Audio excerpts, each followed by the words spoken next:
Allô tout le monde, aujourd'hui on parle du diagramme en arbre. Je vais procéder un peu différemment. Au lieu de te proposer un exercice et un autre, on va voir tous les exemples et après on va revenir sur chacun d'eux. Donc, chacune des étapes, on va la faire pour chacun des exemples. Forcément, tu vas comprendre qu'il y a une foule d'exemples différents. Ça va être important pour toi de pratiquer, de faire les exercices que je te donne parce qu'il y a des petits cas particuliers tout le temps. Donc, j'essaie de faire les cas généraux, mais tu vas voir les particularités dans la pratique, justement. Donc, ce que je te conseille de faire, chacun des exemples, tu vas le faire sur une page différente dans ton cahier spirale, de sorte que quand on va revenir pour faire la deuxième étape de la démarche ou pour faire la troisième étape de la démarche, ben, il te restera de l'espace pour ajouter des détails. Donc, un exemple par page dans ton cahier spirale, ça va être l'idéal. Alors, on y va!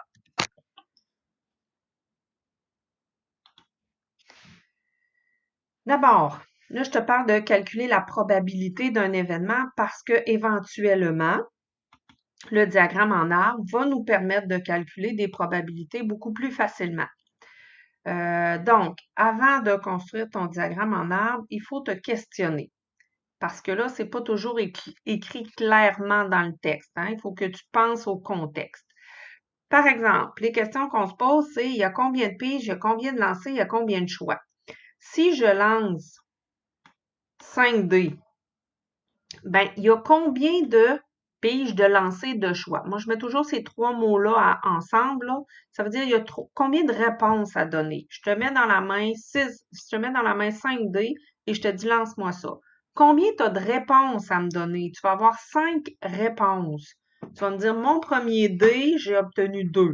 Le deuxième dé, j'ai obtenu 6. Le troisième, j'ai 6. Le quatrième, j'ai obtenu un 6. Et le cinquième dé, j'ai obtenu 4.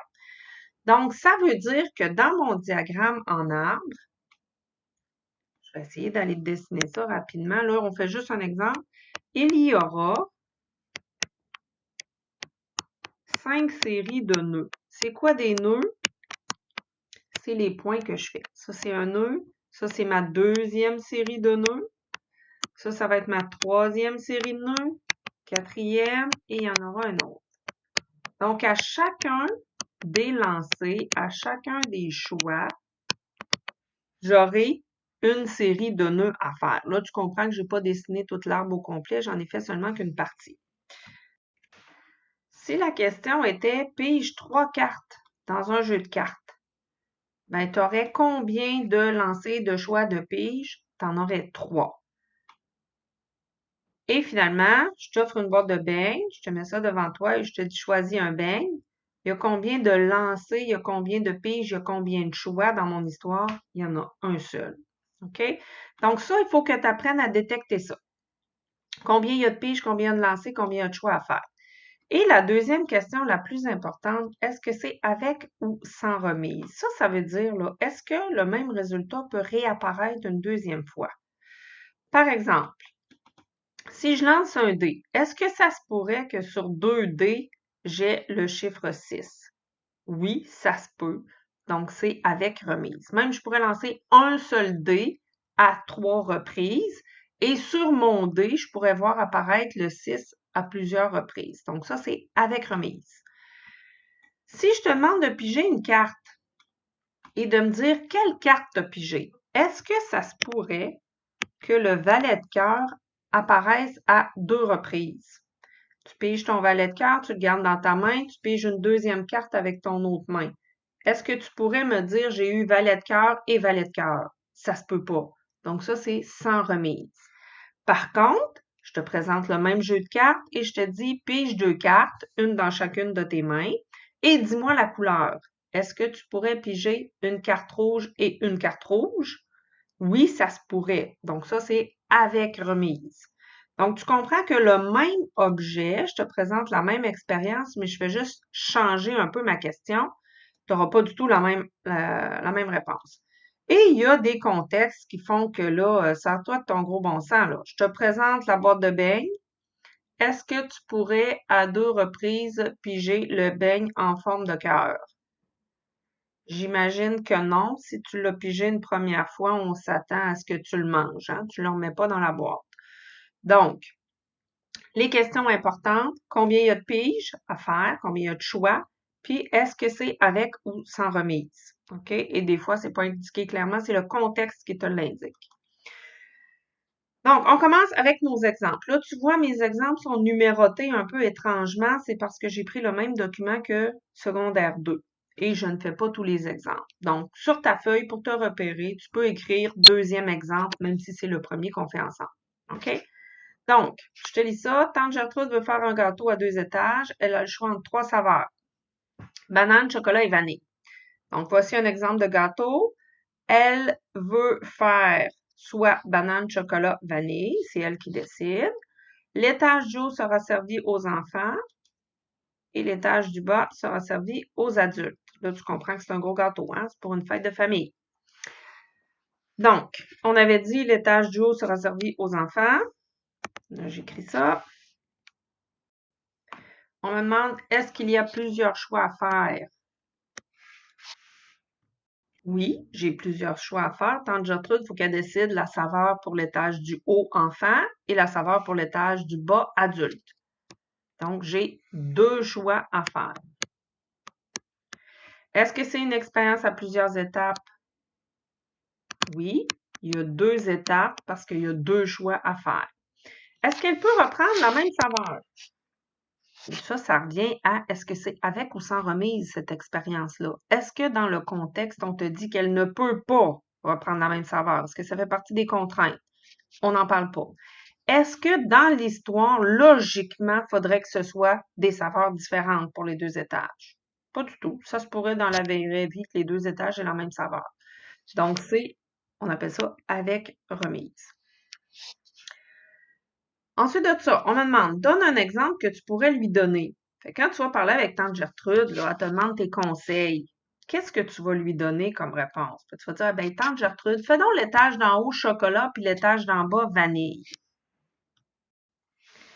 Donc, je t'ai mis, grosso modo, à quoi va ressembler ton diagramme en arbre. Tu viens de lui dire l'étage du haut chocolat, l'étage du bas vanille. Ben, ça correspond à une de tes branches de ton arbre. La réponse que tu donnes doit correspondre à une branche d'arbre que tu lis de gauche à droite. Le haut va être au chocolat, l'étage du bas va être, oups, j'ai pas mis la bonne lettre, l'étage du bas va être à la vanille. Donc ça, c'est un réflexe que tu peux prendre pour t'aider à bâtir ton arbre. Trace le diagramme des possibilités. On va voir c'est quoi la différence entre un diagramme en arbre de possibilités et de probabilités. Donc, pour l'instant, je ne vais pas plus loin, on ne trace pas le diagramme, on va aller faire l'exemple suivant. Donc, tu changes de page. Attendons un petit peu. Non, changement de plan. On va faire l'arbre tout de suite. Je pense que ça va raccourcir notre vidéo. Donc, pour l'étage du haut, j'ai combien de choix possibles?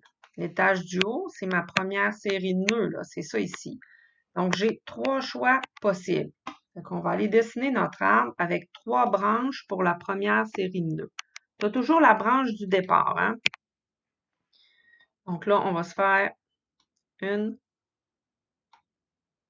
2, 3. J'essaie de mettre mes 3 nœuds vis-à-vis. Donc, les saveurs, que ce qu'on avait, on va les réécrire dans l'ordre. Banane, chocolat, vanille. Là, tu peux les mettre en abrégé, là. Banane, chocolat, vanille. Ça, c'était pour l'étage du haut, hein? On avait dit. Fait en haut de mon diagramme, je vais écrire haut. Fait que je sais ça, c'est l'étage du haut. Ensuite de ça, on s'était dit, il faut choisir une saveur pour l'étage du bas aussi. Donc ça va être ma deuxième série de nœuds. Si le premier étage était banane, l'étage du haut, ça pourrait être banane. Ça pourrait aussi être chocolat. Ça pourrait être aussi vanille. Ce qui me donne ça. Donc, une première option que tante Gertrude peut avoir, c'est l'étage du haut à la banane, l'étage du bas à la vanille. Tes réponses, tes possibilités, tu les lis de gauche à droite. Tu vois ma souris, qu'est-ce qu'elle fait là? Je ne vais pas lire banane, chocolat, vanille. Là. Ça, c'est pas une réponse que tu donneras à tante Gertrude. Les options que tu as, les résultats possibles se lisent de gauche à droite. Donc ça me donnerait, en bout de ligne, banane, banane, ou bien banane, chocolat, ou bien banane, vanille. Tu comprends le principe? Donc ça ici, ce que je suis en train d'écrire, au bout de mon diagramme, ça correspond à oméga, qui est l'univers des possibles. Tu te souviens qu'on a déjà parlé de ça. Donc, je continue. Tu peux prendre 2 minutes pour compléter ton diagramme. Je pense que tu es en mesure de le faire et on se reparle ensuite. Donc, je t'ai dessiné ça proprement. Donc, tu as ton diagramme. Forcément, tu utilises ta règle. Hein? Moi, tantôt, j'étais à l'écran. C'est plus difficile pour moi d'écrire. Tu essaies de me faire ça proprement le plus possible. Ça peut t'aider d'avoir des feuilles quadrillées aussi. Donc, j'ai dessiné mon diagramme. L'univers des possibles, je mets oméga et je mets la liste de toutes les possibilités. Et là, je reviens à la question de tantôt. Trace le diagramme en arbre des possibilités. C'est ce morceau-là que je mets. Je n'ai pas besoin de mettre de fraction sur mon diagramme. Quand on me demande des possibilités, je fais seulement donner l'univers des possibles, oméga. OK? Donc, simplement ça. On va aller faire l'exemple suivant. Même principe, là, je t'ai mis 2 exemples semblables pour que tu vois la nuance. Elle veut faire un gâteau à 2 étages. On me dit encore que l'étage du haut sera servi aux enfants et l'étage du bas aux adultes. Bon, là-dedans, on me demande, est-ce qu'il y a plusieurs choix à faire? Même réponse, oui, il y en a 2. Oups. Il y en a 2. Je dois choisir la saveur pour l'étage du haut et la saveur pour l'étage du bas. Est-ce qu'il y a plusieurs étapes? Oui, il y a 2 étapes. Tu vois que ces 2 questions-là sont toujours pareilles. Hein? Peut-elle reprendre la même saveur à plusieurs reprises? Oh, là, je relis la question attentivement. Elle veut faire un gâteau à 2 étages à saveur différente. Donc, est-ce qu'il y a de la remise? Est-ce que je peux reprendre une réponse? La question, c'est non. Donc, c'est sans remise. Donne un exemple que tu pourrais lui donner. Est-ce que je pourrais lui dire, ben, fais banane, banane, étage du haut, banane, étage du bas, banane? Sûrement pas. Il faut que ce soit des saveurs différentes. Fait que je pourrais lui dire, ben, tante Gertrude, fais l'étage du haut à la banane, l'étage du bas au chocolat. Et on me demande de tracer l'arbre des possibilités. Encore une fois, possibilités. Fait qu'on fait le même raisonnement. Pour le premier étage, on va dire que c'est l'étage du haut. J'ai combien de choix possibles pour mon étage du haut? Donc, je fais mon petit point de départ. J'ai 3 saveurs. L'étage du haut, c'est le premier que je décide de cuisiner. Donc, j'ai 3 saveurs. Chocolat, banane, vanille. Je vais essayer encore une fois de te les faire dans l'ordre. Banane, chocolat, vanille.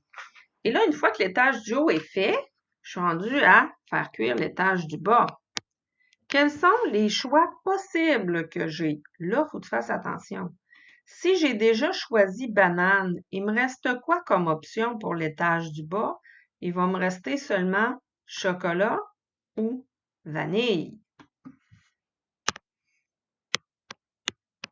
Tu te souviens, nos réponses, on les lit de gauche à droite. Donc, je pourrais dire à tante Gertrude, tu fais banane, chocolat. Ou bien, tante Gertrude, l'étage du haut, tu le fais à la banane, l'étage du bas, tu fais à la vanille. Donc, je continue mon diagramme comme ça en tenant compte que le choix que j'ai pris pour l'étage du haut ne peut pas se répéter pour l'étage du bas. Donc, on fait ça, on se reparle dans 2 minutes.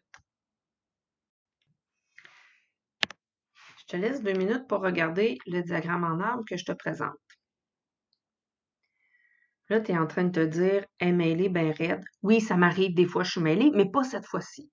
Ce que je veux te montrer, là, c'est que tu peux prendre exactement le même diagramme que quand on a avec remise. Ils sont pareils toutes les deux, là. Hein? Donc, si tu ne veux pas casser ta tête, tu fais ton diagramme comme si c'était avec remise et après, tu réfléchis. Est-ce que j'ai le droit de prendre banane, banane? Ben non. Ma tante Gertrude, elle m'a interdit de prendre banane, banane. Fait que tu t'en viens rayer cette section-là. Est-ce que j'ai le droit de prendre chocolat, chocolat? Je m'en viens le rayer. Vanille, vanille, je le raye lui aussi. Donc, ça te laisse juste les branches que tu as le droit d'avoir. Fait que si tu trouves ça embêtant, là, avec ou sans remise, Construis ton diagramme comme si c'était avec remise, puis après, tu enlèves les branches qui sont inutiles. Et il va nous rester à faire les possibilités. Donc, je te donne 2 minutes, tu me fais la liste des possibilités à côté.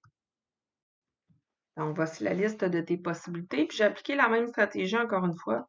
J'ai fait la liste sans me casser la tête, puis après, j'ai enlevé les choix que je ne pouvais pas prendre. Donc, les choix qui se répétaient. Maintenant, la question que les élèves me posent souvent, Madame, est-ce que c'est grave si moi j'ai inversé banane, chocolat, vanille, ils sont pas dans le même ordre? Ben non, c'est pas grave. L'important, c'est que tous ces choix-là, tu les aies, toi aussi. Par contre, ce qu'il faut que tu portes attention, si on prend banane, chocolat, ça veut dire que les enfants mangent banane, les adultes mangent chocolat. C'est pas la même chose que chocolat banane. Ça, c'est les enfants qui mangent chocolat et ça, c'est les adultes qui mangent banane. Donc, tu t'assures d'avoir ces deux résultats-là parce qu'ils sont différents, c'est pas la même chose. Donc, tu enlèves les choix qui se répètent parce qu'on est dans une expérience sans remise. Exemple suivant. Moi, je suis rendue à 5e, mais nous, je pense que c'est notre 3e. Donc, on a un sac de billes. Tu te souviens tantôt, là, il y avait juste une saveur possible. Imagine que les saveurs, c'est des petits sachets de poudre qu'elle rajoute dans sa préparation. Donc, elle avait un sachet chocolat, un sachet banane, puis un sachet vanille. Tandis qu'ici, on a plusieurs billes de la même couleur. Donc, j'ai un sac qui contient, je te l'ai dessiné, qui contient 2 billes roses, 3 billes bleues, puis une bille verte. Je ne sais pas si tu la vois bien, la verte, là, elle est ici. Donc, ça se peut que je puisse prendre à 2 reprises le rose parce qu'il y a 2 billes roses. Là, ce que je te conseille de faire, tu peux sur ta table te sortir des petits objets, genre des trombones ou des briques de Lego ou des punaises ou quelque chose comme ça, des petits bouts de papier sur lesquels tu écris rose, rose, bleu, bleu, bleu, vert. Et amuse-toi à jouer avec au fur et à mesure qu'on fait la vidéo. Ça va t'aider à mieux comprendre. Donc, j'ai mon sac de billes, je te l'ai présenté. Prends l'habitude de toujours le dessiner ou de te faire des objets pour représenter ton expérience. J'en pige une, je la replace dans le sac. Là, il y a un mot important. Quand on me dit je la replace dans le sac, qu'est-ce que ça veut dire? Ça veut dire que je suis dans une expérience avec remise. Parce que l'objet que j'ai pigé peut être pris. L'objet, là, je te parle, de la bille que j'ai pigée, elle peut être prise, pas juste la couleur. Là. Donc, je peux reprendre la même bille. Et là, on me dit, ça c'est un peu farfelu, la première couleur que tu vas piger, ça va être la couleur de ta chambre et la deuxième couleur pigée sera celle du salon. Donc, c'est comme ça qu'on décide de peinturer les murs de notre maison. OK. Fait que là, on nous demande, est-ce que les deux expériences, ça, j'en avais pas parlé tantôt, sont indépendantes ou dépendantes? On avait dit, quand c'est avec remise, c'est obligatoirement indépendant. Parce que ça n'a pas d'importance que ce qui est arrivé avant, j'ai remis la bille dans le sac. Donc, les deux piges sont indépendantes parce que le sac revient exactement comme il était au départ après ma première pige. Fait que là, il faut qu'on construise notre diagramme en arbre. Les questions qu'on se pose, c'est il y a combien de piges, combien de choix à faire, combien de lancers? Dans ce cas-ci, j'ai 2 couleurs à piger parce que j'ai 2 pièces à peindre. Donc, mon diagramme devra contenir, là, je te le fais rapidement, 2 séries de nœuds. Une première série, une deuxième série. Donc, on y va. L'autre indice qu'on peut se demander, c'est qu'est-ce que ça serait comme réponse? Ben, tu pourrais me dire, je vais avoir rose pour ma chambre et je vais avoir bleu pour le salon. Bon, ben, on y va avec ça. Je cherche mon petite affaire. Fait que pour construire mon diagramme, disons que la première pige va me donner, c'est ça qu'on disait dans le texte, je vais aller voir. La chambre. La première couleur, c'est celle de la chambre. On va le faire comme c'était indiqué. Donc, la première série de nœuds, c'est la couleur de ma chambre. Donc, j'ai quoi comme choix pour couleur de ma chambre? J'en ai 3. Elle pourrait être bleue, rose ou verte. Honnêtement, j'espère qu'elle ne sera pas verte. Rose, bleu, vert. Et pour ma deuxième pige, ça va être la couleur du salon. Si j'ai déjà pris la couleur rose, oups, là, ça ne fonctionne pas. Si j'ai déjà pris la couleur rose pour ma chambre. Donc là, j'ai pris cette bille-là dans ma main. Je l'ai regardée. Ah, ma chambre va être rose. Ensuite, qu'est-ce que je fais? Je remets la bille dans le sac. Et quand je suis rendue à piger le salon, la couleur pour le salon, j'ai encore 2 billes roses dans le sac.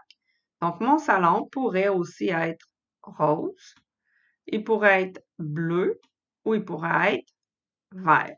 Donc, j'aurais ces 3 choix-là pour le salon. Donc, rose, bleu et vert. Donc, je te laisse continuer le diagramme en arbre. On se reparle dans 2-3 minutes. Donc, voici ce que ça devrait te donner comme diagramme en arbre. Je n'ai pas mis la liste des possibilités, l'univers des possibles, oméga, pour ne pas rallonger la vidéo pour rien. Habituellement, ça, vous êtes capable de le faire assez bien. Donc, notre diagramme en arbre ressemble à ça. On passe à l'exemple suivant. 6e exemple. On a encore un sac de billes qui contient 2 billes roses, 3 billes bleues, une verte. On en pige une, je la garde dans ma main. Là, il y a une petite sonnette. Si tu la gardes dans ta main, ça veut dire que c'est sans remise. Et là, je t'amène tout de suite au sac de billes. Si j'ai pigé la bille verte, donc, première étape, je pige une bille. Disons que c'est la verte. Celle-là est pigée, elle est dans ma main. Est-ce qu'à la deuxième pige, je peux ravoir une bille verte? Non.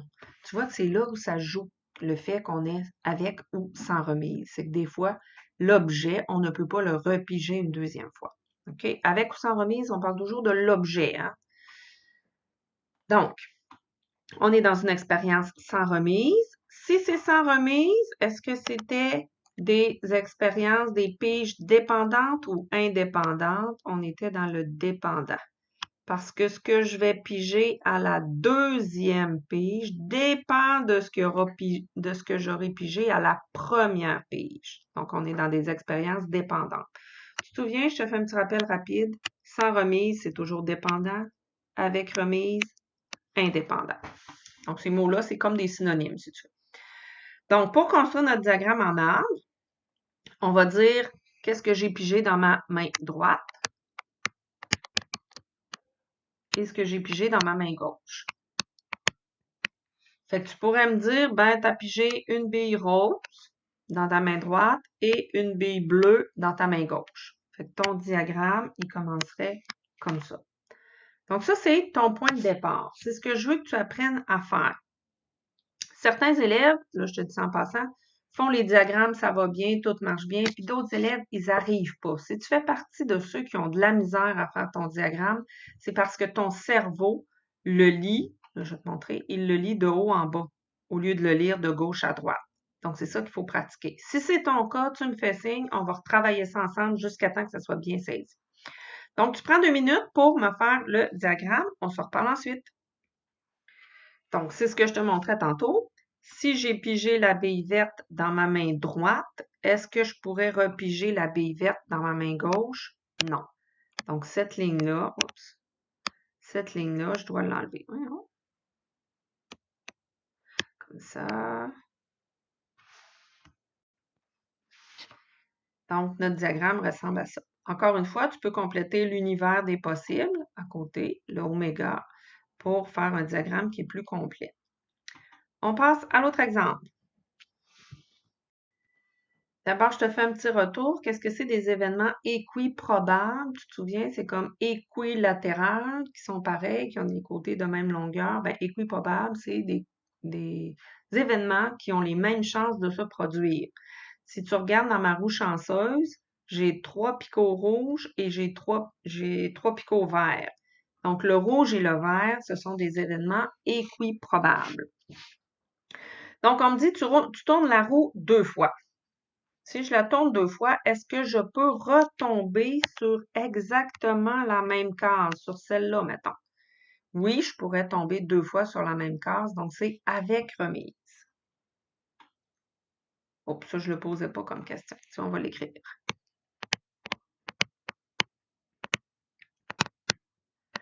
Donc, si c'est avec remise, on me demande de faire l'arbre des possibilités. Là, je te le pars pas, je te laisse l'essayer par toi-même.